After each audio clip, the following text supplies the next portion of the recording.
Mungkin Anda pernah menyaksikan perlombaan atletik lari jarak pendek 500 meter atau semacamnya di televisi atau menyaksikannya secara langsung. Di sana ada beberapa pelari yang bersiap pada lintasannya masing-masing. Ketika babak pertama dibunyikan, semua mengambil posisi di pijakan kaki yang telah disediakan. Aba-aba kedua, pelari telah mengambil posisi yang sempurna untuk berlari. Mereka fokus dengan lintasan serta garis finish di depan. Sambil mengatur nafas dan mengarahkan konsentrasi pada aba-aba terakhir, tanda mereka harus berlari. Ketika aba-aba terakhir berbunyi, semua tenaga diarahkan pada kaki untuk menolak tumpuan.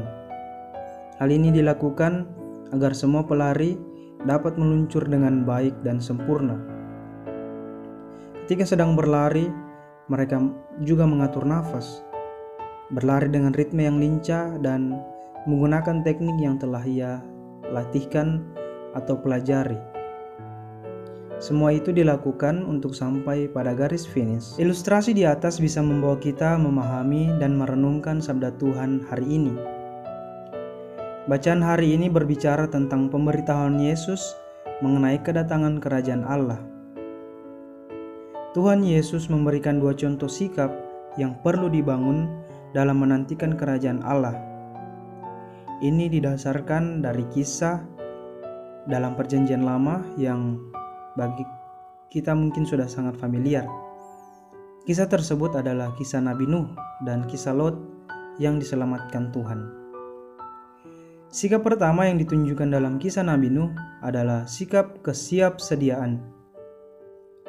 Kita semua tahu bahwa ketika Allah akan membersihkan dunia dari kedosaan manusia, Allah membuat air bah dan hanya keluarga Nuhlah yang selamat, karena Allah sendiri telah mengingatkan Nuh agar siap sedia atas kemalangan yang ditimpakan Allah kepada semesta. Sikap kedua adalah fokus pada tujuan akhir. Kisah Lot bagi saya menunjukkan hal ini.